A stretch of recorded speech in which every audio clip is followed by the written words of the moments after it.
California's losing battle with homelessness.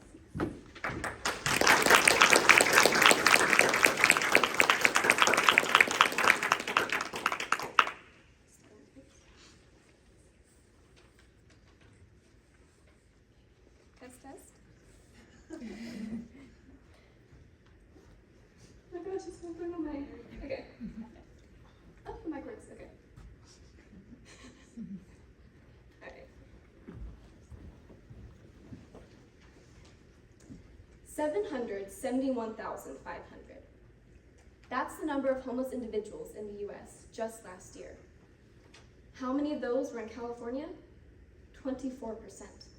That's about 1 out of every 4 homeless Americans. There are actually 4 types of homelessness: hidden, transitional, episodic, and chronic. Let's focus on chronic homelessness, which is what people tend to picture when they think about homelessness. Chronic homelessness is when a person has been homeless for a year or more.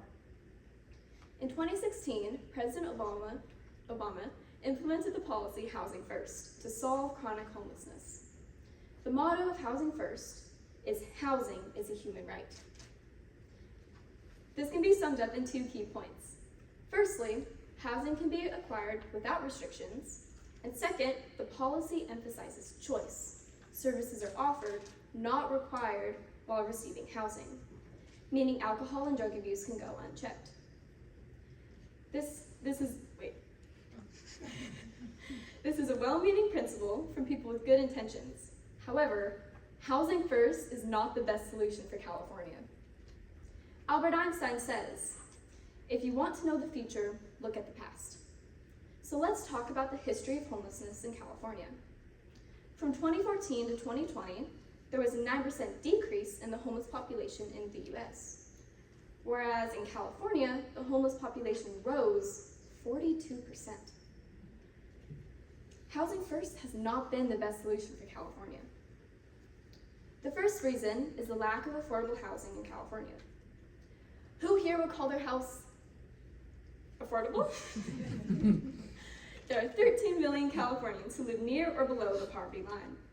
If all these people were gathered together, they would be the 5th largest state in the country. California homes are twice as expensive as in the rest of the US. No wonder the homelessness rates are so high. So what do we do about it?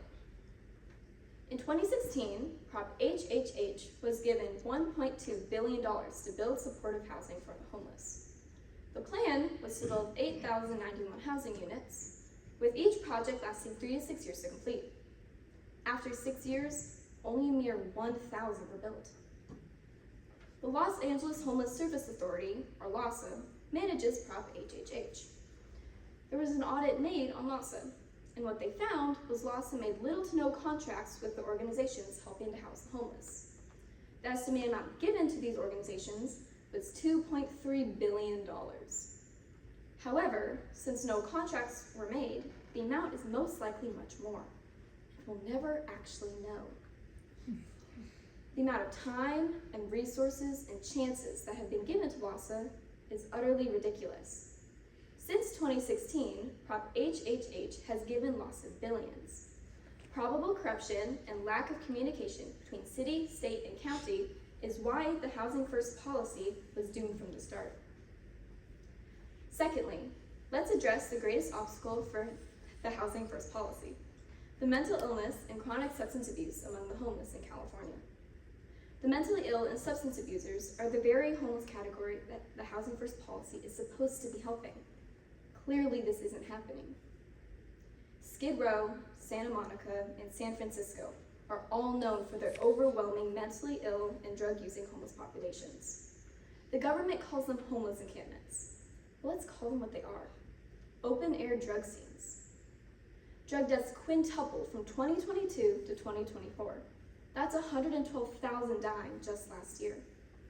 That's more people dying on our streets in 1 year than died in Hiroshima.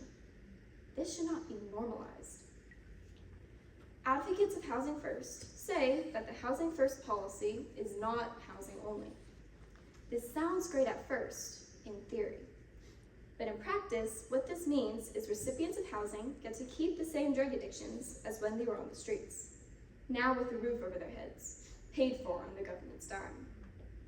This is a crisis of hopelessness. The people who lose their job tend to move out of state to more affordable housing, whereas the people who stay typically lack the ability to make the necessary choices. The mentally ill and drug addicts are the ones who need our help the most. Housing First provides a Band-Aid for a bullet wound. Advocates of the Housing First policy also say that Housing First is in fact proven. Utah is the go-to example, where 91% of the chronically homeless population was successfully housed due to Housing First. However, California has a higher homeless population and higher cost of living than in Utah. And even though some homeless Californians are being housed, the rate at which this is happening is much too slow, that it's only going worse and worse. Finally, let's address the Housing First motto, which says housing is a human right. Let's be honest. There's a difference between housing and handing out million-dollar homes. California has a higher standard of living far beyond basic necessities, like electricity, running water, and air conditioning. If these luxuries are treated as a right, there will be no incentive to change.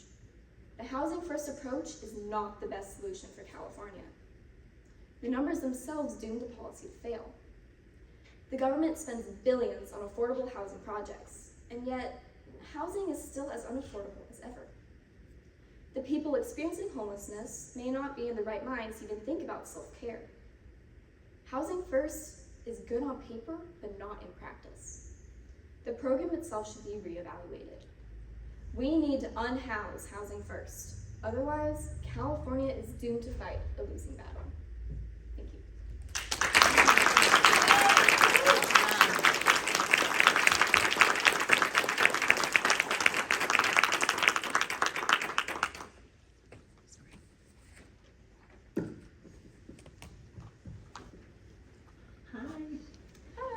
Congratulations, you did it, and you did an amazing job.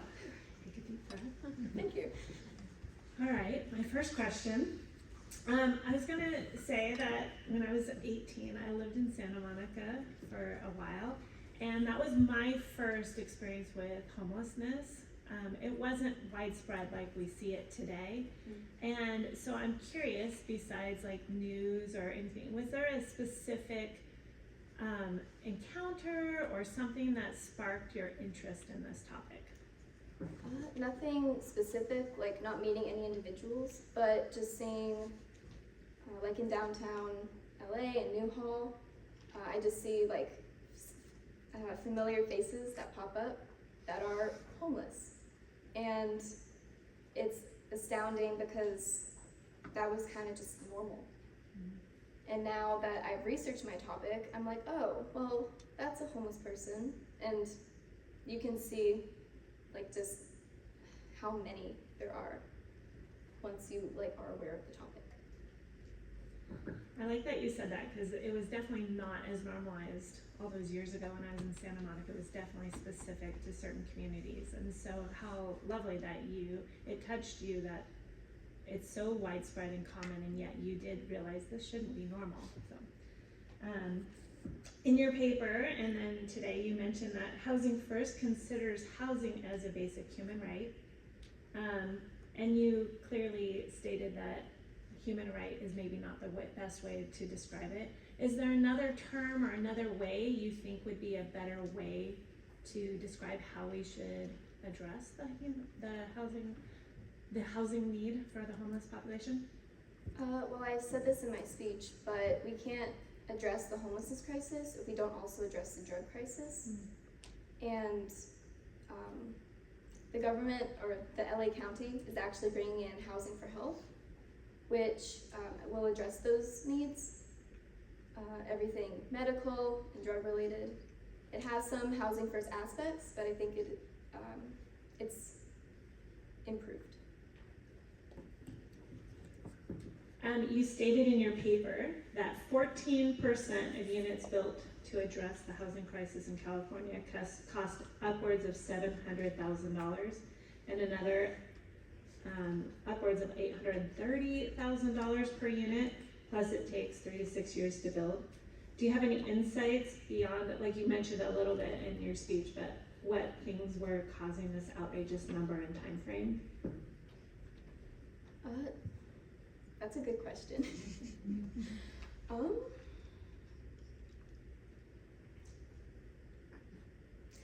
my gosh, that's a good question. Oh my gosh, I keep saying that.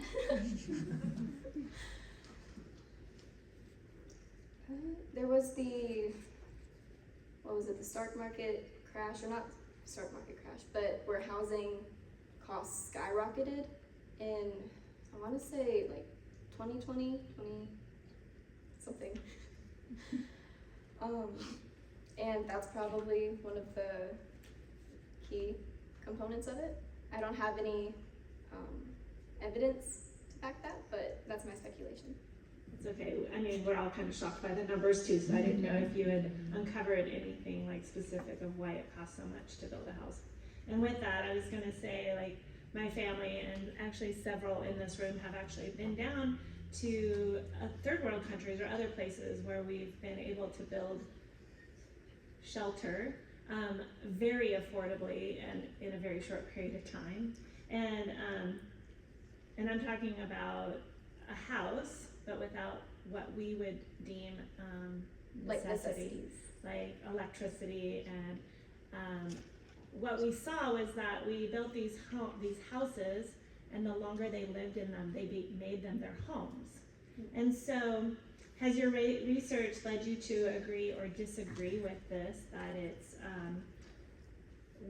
like our standard of what our homeless people need versus what we think they should be provided with? Is our standard too high? And then what expectation do homeless have in free housing here in the United States that you found was kind of outrageous? Well, apartments have been rented by the government for the homeless to live in. And the homeless don't have to think about paying or doing anything. They just get the house for free. And like, you can look it up on like YouTube and news channels, but just look up like homeless tenants and like wrecked apartments. Like, when you look at the state of the apartment before and after, it's wildly different. This doesn't mean all homeless individuals are like this, but there are some who have been homeless for so long that they don't know how to function like normal day-to-day life like we do, and they would need help to do that, not just be given a house and left to fend for themselves. Thank you, Lily.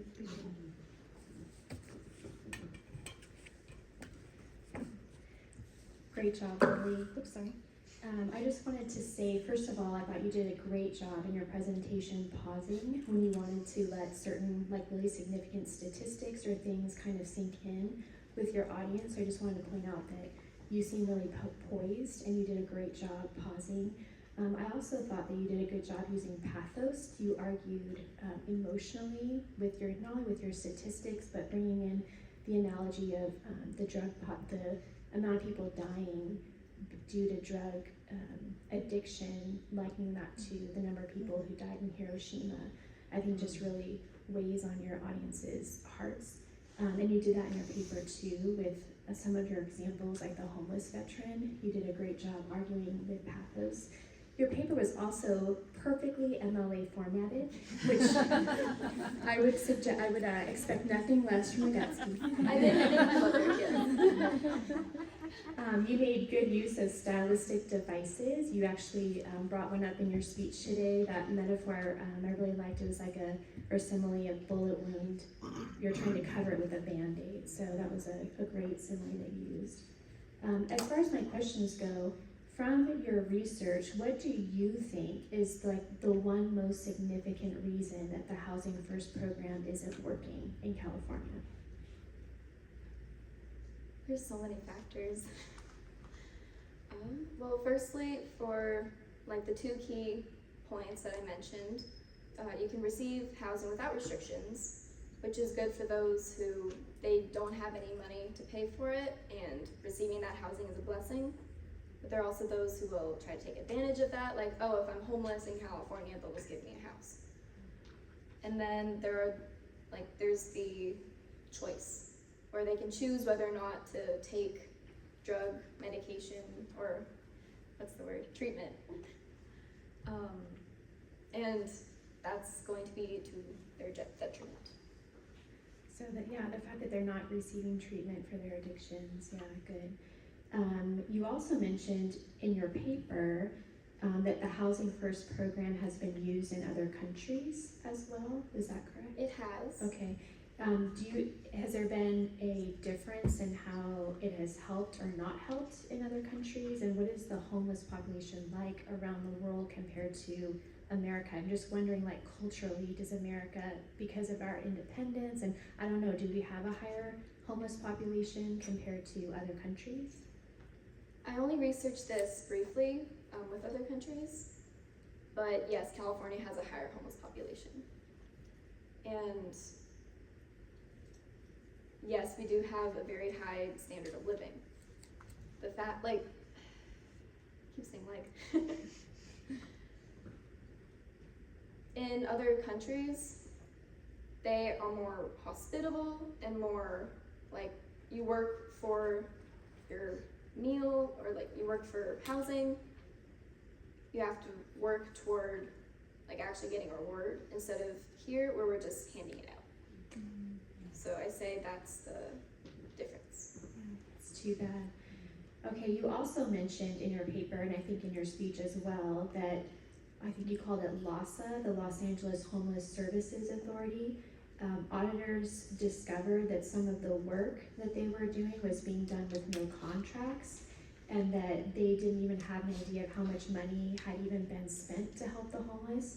So my question is, who is supposedly responsible for overseeing these agencies, and what are the consequences when they don't meet their goals? That's a good question. I don't think that there's no place there's no government agency or body that you can just point a homeless person to and say, oh yes, go talk to them and they'll help you. It's very scattered and disorganized. Like I talked in my speech, there's no communication between the city, state, and county, and we need more communication to actually help the homeless. Could you repeat your question? I'm so sorry. No, you're okay. I just said, is there anybody who's supposedly overseeing LAHSA when they don't meet their goals, when they're doing things with no contracts and wasting money? Who is supposed to be overseeing them, if you know? I don't think no one, no. It's their own thing. And the government supposedly is supposed to be doing that, but they need to do better, I guess. Yeah, seems typical of bureaucracy and big government. My last question is, has your research made you view the homeless that you see on the streets in a different way? Do you find that you notice them more or think about them in a different way? Instead of just normalizing it, like I've been doing, I've started to notice, oh, there's the man who lives by the library, or who sits on the side of Walmart, and just praying for them, because they need prayer and help. That's great. That's great, Lily. Thank you. Hey, Mary. I have to say, I was very excited when I saw this was your topic and everything, because this is something that has been living rent-free in my brain for a very long time. So to see that this was a topic from any of our seniors was very exciting. And your paper was both heavy and also, dare I say, delightful to read. Just to be able to see things that I've wondered about with how our government has been handling things or not handling things. Seeing those numbers was an experience. But my questions for you, having learned that the government has handled things or not handled things as they have, do you think that the government is the best answer for handling the homelessness? Is that something that should be a personal, like, families working this? Is this something that should be the church? Which one do you think would be the better choice in that sense? And whatever would be like, how would that look, practically speaking? And I know that's a multi-layered question, so you can pick any layer. Well, I'll address the church first. Well, as a church, we talk about how we need to care for others, and we go on outreach missions to Mexico and to, I don't know, New Zealand, places to like build housing, but we need to help those who are here as well. It doesn't always have to be out there. It can be local as well. And I think as a church body, we need to step up to that.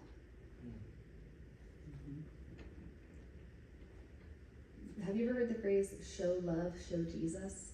Because that was something that came to mind with reading this and everything. And do you think that as Christians that we sometimes lose sight of focusing on eternity when we then focus on the physical needs of people? Or do they tie together where we're helping in a physical way as we are also ministering spiritually?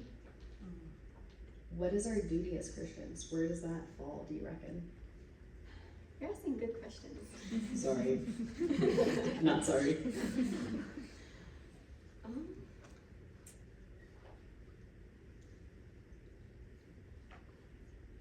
As Christians,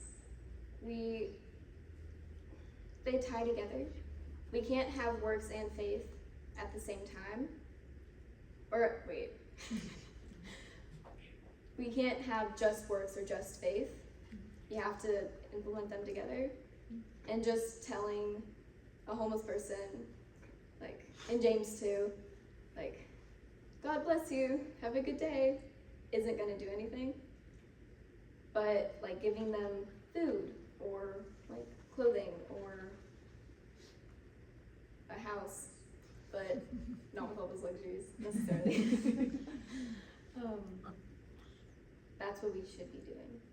And I would say that's the best approach. It's a hard issue. And then my last question for you is, what do you plan to do with this information now that you have studied this as you have presented to all of us, you've answered questions and everything? How does this change your life moving forward? Will this change anything for you in your day-to-day, in what you're planning in your future or not? That's a good question. Just instead of normalizing it, like I said earlier, but like seeing those people and praying for them, but also work and faith go hand in hand. So just like buy one or someone a Happy Meal. Or, like if you see them and you can, it's step by step, little by little. That's the best way to help them, and I hope I can make an impact sometime. Thank you for sharing, Lily. Wonderfully done. Thank you.